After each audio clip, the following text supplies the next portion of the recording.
Hi, I'm Taylor Owen. From the Globe and Mail, this is Machines Like Us.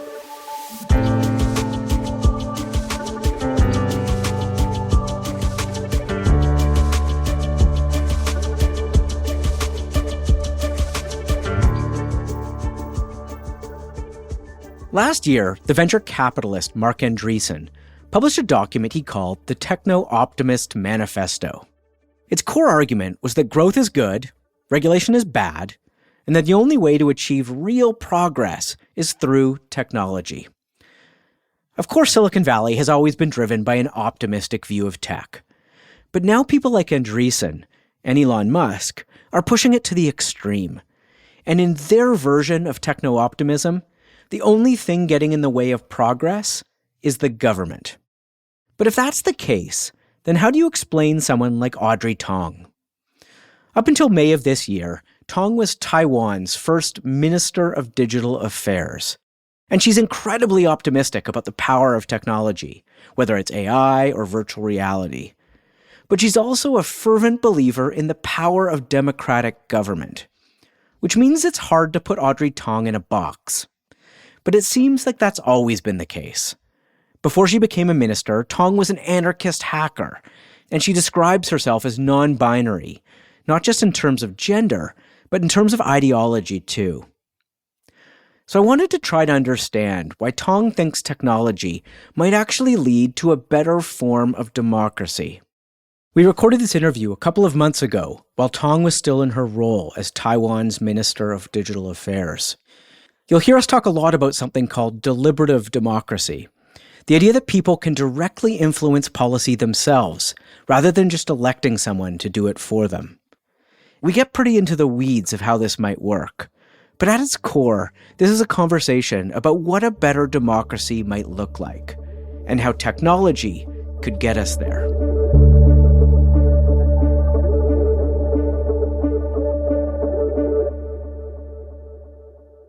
So I think we're actually around the same age, which means we both grew up with a different version of the internet in sort of the early days of the internet. And I'm wondering whether there was a moment where you realized just how powerful that version of the internet was. Oh, certainly. So I got online in 1993 when I was 12 years old. It's so powerful so that I decided to drop out of junior high when I was 14, when I realized that there's this website called ARXIV, Archive is still around, that offered a preprint that connects me with all the leading, researchers. And I found also this Gutenberg project that allows me to read everything up until the First World War, which is out of copyright that people help digitize. So in a nutshell, I found both my education, like the core education of the classics, as well as the frontier research. You actually do not need me finishing senior high or a graduate degree in order to do research. So the other thing that was happening in Taiwan that wasn't happening in Canada is that your democracy really came of age alongside the internet. So can you tell me a bit about that? I mean, when I was born, 81, also the year personal computers was born, there was a martial law in Taiwan. The martial law in Taiwan went for 4 decades. So there's no freedom of associating or publishing or anything like that until toward the end of the 80s. And so when the internet began on the early 90s and finally popularized in 96 with the World Web and Internet Explorer and Netscape and all that, that was also the year in 96 where Taiwan had our first presidential election. And so from the very beginning, the democratization was the same generation of people who also democratized access to knowledge, information, and things like that. So from the very beginning, our imagination of democracy is not just about voting. It was also about petitions, participatory budgeting, and all that was enabled by the early internet. Why do you think, though, the country was so open to those kinds of experiments? I mean, in a way that, Canada certainly hasn't been. Yeah, but we don't have a 200 years legacy republic or democratic institution to protect, right? Everything is new, so everything is possible. Where we saw democracy as something like a semiconductor design that you just iterate Yeah. every couple years. Yeah. But it also seems to be a mindset, and a mindset that you personify, and that in this sort of very polarized debate about tech and democracy, and either it's sort of the end of democracy or going to lead us to some sort of utopia, you have a very different mindset. And you hold this kind of unique place in this debate, rejecting these rigid ideologies. And so why does that kind of pragmatism run through your work? And is that sort of emblematic of broader positioning in Taiwanese society? Is that you? I think it's the entire Taiwan society. I'm non-binary, right? And I have been a minister for almost 8 years now. But not once did I get questioned or discriminated because of my gender identity. And also, I'm non-binary in partisanship also, right? I don't belong to any political parties. And people are okay with that. So I think in Taiwan, there's a quite different feeling that democracy is a social technology that if we all contribute to, it actually improves and it decreases polarization. It made the people of all three major parties now in Taiwan like each other more after a election. And so this idea of people liking each other across party lines is something that we take pride of. I think all this is part of Taiwan. It is not just me. And one of the ways that's manifested itself, it seems, has been a really different notion of democracy, or a more creative notion of democracy. And I want to talk a little bit about the role of deliberation in this process, in this democratic process. Mm-hmm. And I wonder if we could go back to 2015 first, when countries around the world were struggling with what to do with Uber, this kind of disruptive technology that was being foisted on their societies. And you came about this in a really interesting way. Could you talk a little bit about how you wrestled with that policy problem? Yeah, so we started what's called a V Taiwan project, and it successfully deliberated more than 24 regulatory and legislative cases, of which Uber is one. The idea really very simple. The problem of low bandwidth democracy is that anything on referendum, or even if you use a poll, the posters are limited in a few sentences that they can write, but we want everybody to brainstorm more nuanced ideas. For example, it's okay to have surge pricing during high demand, but it's never okay to undercut existing meters. That is a nuanced position. So instead of just we in a top-down way asking people 10 questions over a poll, we did what's called a wiki survey. Wiki means everybody get to write those poll questions on a platform called Polus. So in the end, people contributed a lot of very nuanced statements, and they upvoted and downvoted on each other's statements until we can see, actually, most people agree with their neighbors most of the time on most of those policies. Of course, this sharing economy or not debate is polarizing, but every other thing, actually, everybody understood as being nuanced, and people understood that they share the same position. So we just took that position and made it into law. So Uber is now a legal taxi company, but so are other co-ops and so on. So can you tell a little bit more about Polus, and what does it do technologically, but also sort of sociologically? Like, how does it bring people together, and how does it encourage constructive dialogue, as opposed to all the other ways we have of engaging digitally, which seem to do the opposite? Yeah, I mean, I don't want to single out Facebook, but in 2015, if you talk about the Uber issue on social media platforms such as Facebook, it maximizes the exposure of the thing that did the most outrage. Anything that is the most polarizing gets people angry. The algorithm made sure that it shows on people's newsfeed so that people will fight each other more, because that's the way they'll stay more time on the platform, and then, I don't know, buy more advertisements or something, right? But the other way to do this, which is Polus, is we give the bridging bonus to the statements that bridges the ideologies that was most polarized. So imagine you go to the Polus website, you want to talk about Uber. The first thing you see is a statement from your fellow citizen. For example, insurance is very important. Now you may agree or you may disagree.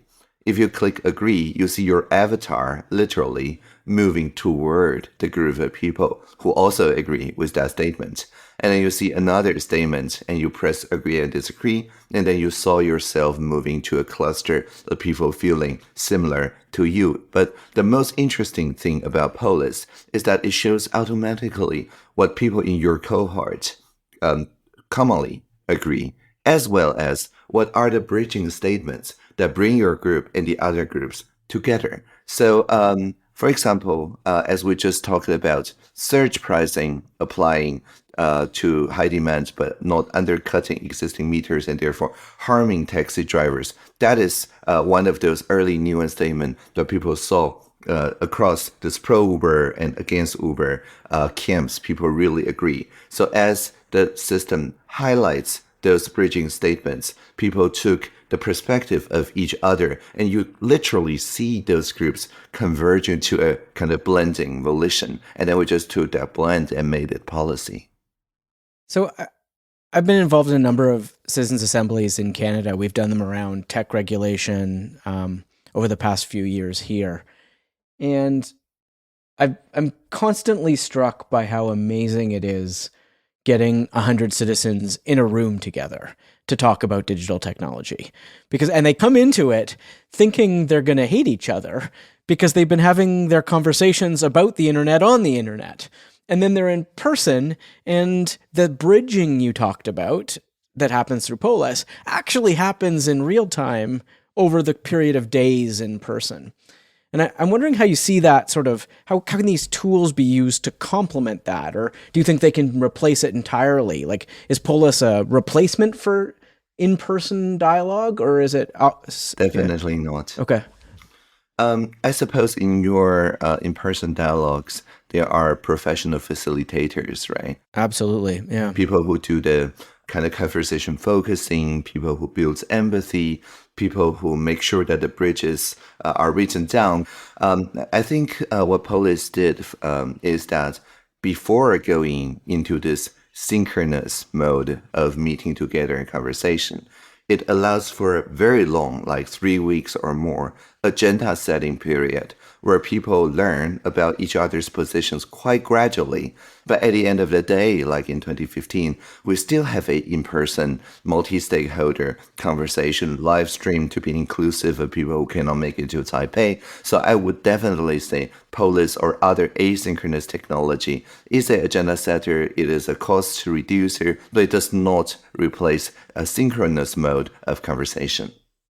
I think the idea of assemblies and deliberative democracy are sort of at the core of this, your latest book, which I really enjoyed, by the way. Thank you. But you go way further than just deliberative process to solve policy conversations. Mm-hmm. You really see sort of a reimagining of what democratic engagement is, what it means to be a citizen, what it means to engage with governments. And I wonder if you could talk a little bit about how far you extend some of these ideas and how radically do you think democratic societies could be remodeled around some of these technology-driven ideas? Well, I mean, if by radical you mean at the root, like grassroots, then I totally agree, right? We're not abolishing existing institutions. We're making sure that each and every community who wants to try out these tools, they can do so without anyone really setting up the civic assembly. Because the other thing about citizen assembly is that they are expensive. They require professionals to facilitate the process. So you reserve those processes to the actual issues that matter with urgency with the entire society. We just did one, by the way, around information integrity online. Now, in the book, what I argue is that nowadays there's sufficient toolkit of open and free software so that anyone can try this at home without waiting for the government to start such deliberations. So I think with language models, with the advanced internet connection technology, and also empathy technologies that literally put people into each other's shoes, such as this Vision Pro that I have here, with all these things taken together, it means that at a grassroots level, people can do civic assemblies with a fraction of the budget of what we used to have to invest to run citizen assemblies. So you held up a Vision Pro, and I mean, I've worked in the past on immersive journalism using virtual reality, for example, and there's been always lots of claims about empathy and seeing the world through other people's eyes that have kind of gone through these various iterations of this technology. Do you think we're at a different place now? Do you see a future where they will really take hold and create real opportunities to connect with others? Definitely. I mean, we were able to deliberate about Uber because people all have the experience of taking a taxi ride, right? Yeah. But for most of the public policy issues, that is not the case. For urban planning, that is not the case. For ecological issues, like saving a river ecosystem, that is not the case. For a lot of things, people entering the discussion have wildly different lived experiences vis-a-vis each other. And I mean, of course, you can randomly choose 1,000 people from your population. You can get 1,000 people into that forest or that river or that urban planning site for a week and so on. But again, those are really, really expensive processes to run. And I see, Vision Pro or other immersive technology just, again, as time savers and risk reducers to get even more people at scale to have this kind of experience immersively together. And it also helps to them to bring those deliberations back to their family, because then you can just put on a headset and relive through this experience.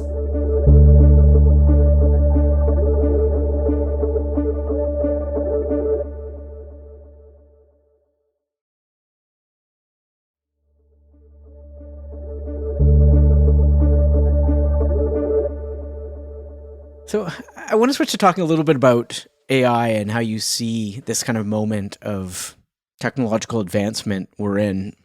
Have you been doing deliberative engagement around AI and what citizens want from either the technology or from governments regarding the technology? Oh yeah, definitely. Last year, we had a ideathon, which is like hackathon but with ideas. And as part of the ideathon, we use Polus to ask people what are their fears and doubts, but also hopes on generative AI. And I'm really encouraged by the face-to-face deliberations that we had. People by and large see that there is a government's role in this, but not in just, top-down regulating it, but by pioneering the use of a public option of AI models that came from data that people with their consent contributed to. AI models that are trained with local norms using civics textbooks or whatever that is locally accepted. And is the government open to these kinds of suggestions? Oh, yeah, definitely. It's so interesting. I mean, one thing I want to ask you about is you make this, I think, persuasive argument in your book that governments got out of the business of building public digital infrastructure after the initial networking technologies of the internet. And that they left that space to private interests, essentially. Mm-hmm. Are you arguing for governments to step back into this space of building digital public infrastructure? Well, I mean, there are places where you enjoy each other's company in an informal setting, looking at cat pictures. And there are places like the public square where people have policy discussions. You won't say, just because there is this really huge nightclub, let's just go there for the city hall. No, you won't say that, right? So I think they serve fundamentally different purposes. And in Taiwan, our largest Reddit-like forum is called the PTT. It's for the past 26 years run by the National Taiwan University Student Club. They are squarely in the social sector in the sense that it does give people a sense of a public square where people can moderate participatory without serving any shareholder or advertiser because it's literally a student project. So what I'm really arguing is in the social sector, there should be more things like public radio or PTT that is run by credibly neutral institutions, funded but not controlled by the government. So let's fast forward a little bit, and how do you see this development of AI technology playing out, and what does this look like, you think, if we harness AI responsibly, and if we govern it appropriately, and if we invest in these public goods? Concretely, what does that look like to you? Well, then it would look like just like in our phone or in our personal computers, there will be assistive AI personalized to us. For example, I write my email replies using a language model that I tune locally on my MacBook with my own emails. And I frankly speaking don't trust any cloud-based AI companies to do that for me. But fortunately, and very few people know about this, even the most advanced frontier language models fit on a USB stick. You can actually run AI models that are GPT-4 level for your particular use, or even better because it's tuned on your data. So this individual tuning, we already see that. Now, to extend it to community tuning, to extend that to an AI facilitator of your conversations among 4 or 5 people, that can be done in a peer-to-peer fashion without relying on a single huge, big corporation to see all our private data in order to figure out the bridges between us and also figure out the cross-cutting conflicts that will get us into a debate without reinforcing our existing partisan ideological divides. All this can be discovered and synthesized by facilitative AI that runs entirely locally or runs in community-owned computing centers. This goes back to the comment you made about some of your deliberations looking at mis and disinformation and sort of political polarization. I worry about that if AI could even take us further into these personal silos. If we all have a personal AI in our pocket that is being calibrated by us or people like us, how do we ensure that those are then interacting with each other in a way that serves some sort of public interest? Does that make sense? Yeah. So it's just like asking, whether I just shift this Vision Pro to isolation immersive mode all the time and I don't look at my surrounding anymore and I trap myself in, right? It has this flavor. But the fact is, I don't think most Vision Pro users do that. I think what's the most interesting is when it enables people who are very far, like time zones away, to feel like they're in the same room together and they interact interestingly in that same virtual room. By far, this social use of VR is what I used for the past 10 years, and I don't see people trapping into their own silo all the time. It's just not very much fun. So that's the first answer. And the second answer is that I think people love to create meanings to their fellow citizens. People who figure out the bridging statement that brought the taxi union and the Uber driver together. There's this huge intrinsic sense of, oh, I'm doing a service to the community by helping to do sense making. Now, this is a very powerful motivation. We see people signing up on jury duty, on moderation, on community notes, on X.com, right? Not because they get paid or they get free Grok credits or anything like that, but just because they love making sense that brings people who are divided together. You're remarkably positive about community notes. Can you sort of articulate why you think that actually is serving this kind of bridging function in a place that a lot of people think might be sort of getting more and more toxic? Well, I'm biased in this because community nodes is directly influenced by the Polus algorithm. So it's like Polus for Twitter. But it went further because it is open source. It's not limited to X.com.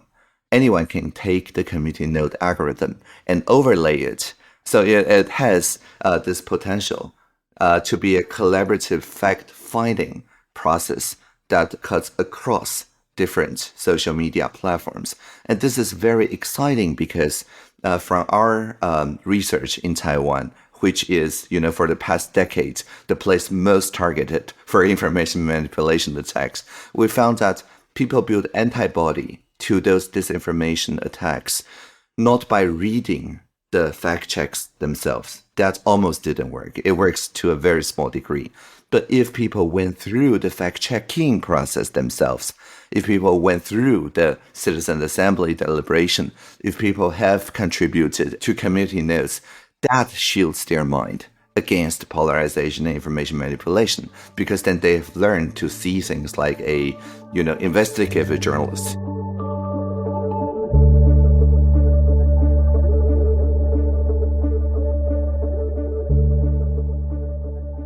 So you wrote a job description for yourself when you became a minister, and it ends with the line, whenever we hear the singularity is near, let us also remember the plurality is here. We hear a lot about a singularity when it comes to AI and AI getting smarter than humans and so on and so forth. But what does it mean to remember about the plurality that we already have? I mean, before personal computers were invented, people had to do their calculation on mainframes, right? And so everything you compute is seen by the operators of those mainframes. But, that is not the case. That has not been the case since I was born already, right? People now take for granted that there is such thing called personal computing.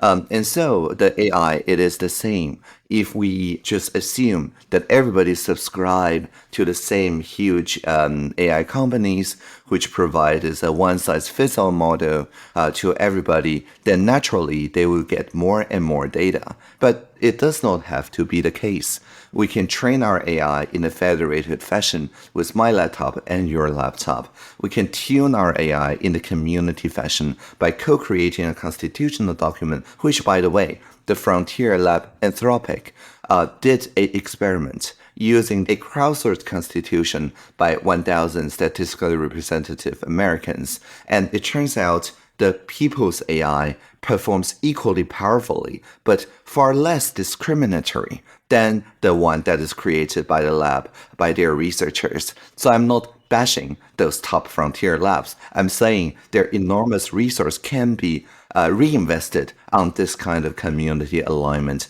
and community tuning.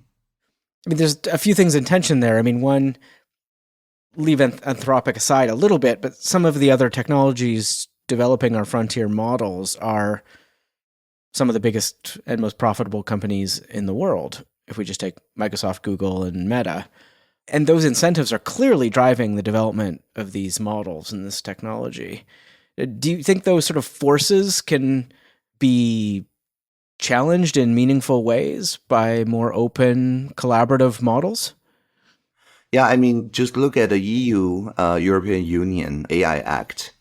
It says if you develop with the community in an open source way, then we do not hold you liable. But as long as you start being proprietary, centralizing these AI functions, then I'm sorry, but you're liable to the downstream effects you cause. Like in Taiwan, if you're a social media company and you do not check for digital signature that this person posting the advertisement is actually a person and not, 10,000 robotic avatars created by the same person, then we're sorry, but if somebody get conned for $1 million, Facebook, you're going to be liable for that $1 million.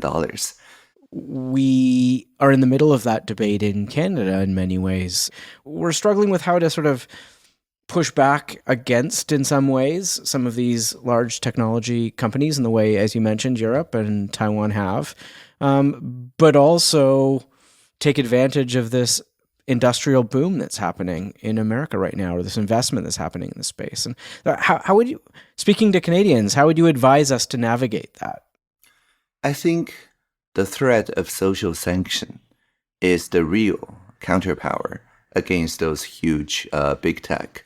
I mean, you can do some collective bargaining, as you actually did, right, with your journalism sector. You can do some regulation on, compute power maybe, but at the end of the day, they're going to change their algorithm to be less dependent on the kind of capped resource that your regulation gave them. And so that is me saying that if you take a kind of technocratic way to formulate top-down guardrails that those big tech must follow, or else, well, they're equally technocratic. They can always work around. They will choose the or else. Yeah. Right. Exactly. So, and I mean, Canadians with the journalism conversation know this better than pretty much anyone else, other than Australians in the world. So my advice is to think in terms of guide rails, not guardrails. Think in terms of actual working pilot examples of using generative AI to preserve and amplify indigenous voices, using generative AI for your culture and heritage, using generative AI with privacy-enhancing technologies that allows people to train their model together, but without sharing any of their personal health data, for example. And the more such a proof of concept you have, the better your position of negotiation against those big tech, because then you can say, we only accept, ride sharing when it's not undercutting existing meters. And if you don't want that, there's plenty of other startups that want to play by these rules. But it's the most important thing is that those clear guide rails are co-created by your citizens. Yeah, I'm really interested in this sort of the global nature of some of these technologies and the seemingly universal nature of either the companies or the tools they're building. So is that part of the answer here, is almost renationalizing and localizing the calibration of these technologies in ways that just make our use of them ultimately distinct than those that will use them in other countries? I wouldn't call them nationalizing, right?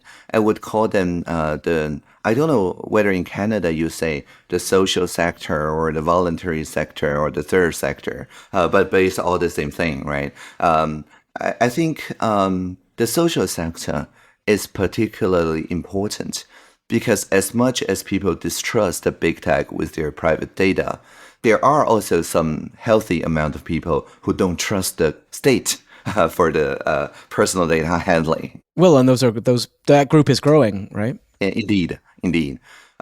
So, for example, during the pandemic, our contact tracing system is designed by the very privacy advocates that didn't like contact tracing by the state or large companies. So, the more you have the room for the civic technologists to develop such bridge-making technologies, the more legitimacy the social sector will end up having. And so those governing, not government functions need to be fostered. Yeah. I mean, you began talking about how so much of this is just baked into Taiwanese culture and history, this sort of intertwining of technology and democracy.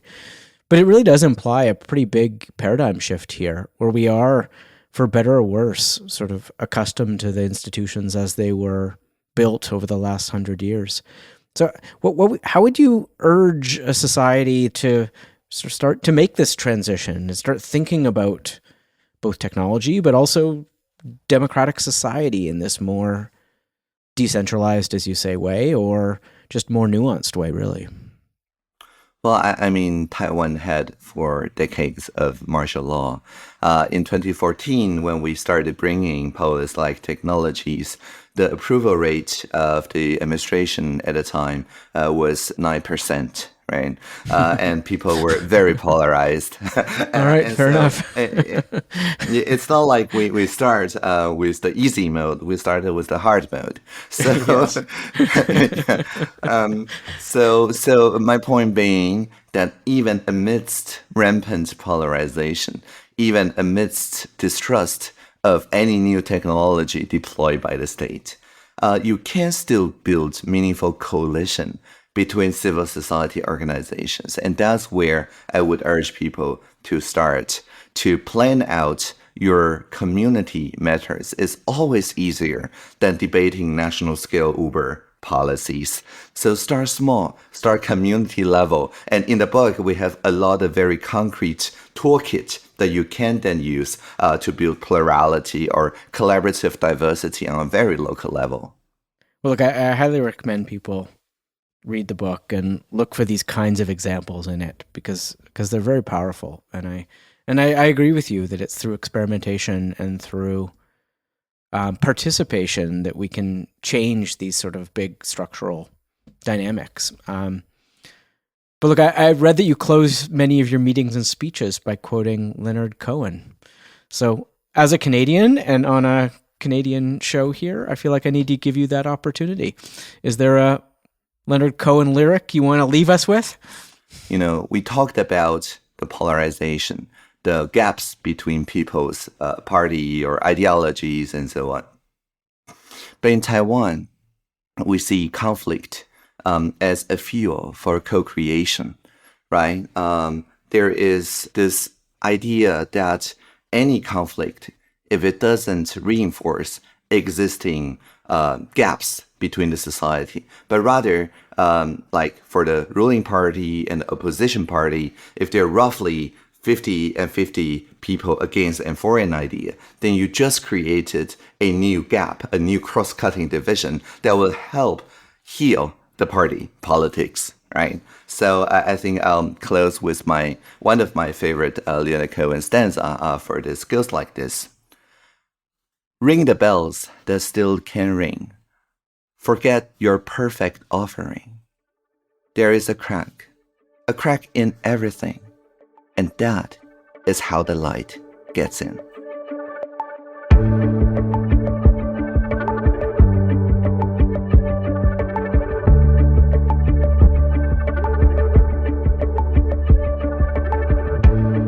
Machines Like Us is produced by Paradigms in collaboration with the Globe and Mail.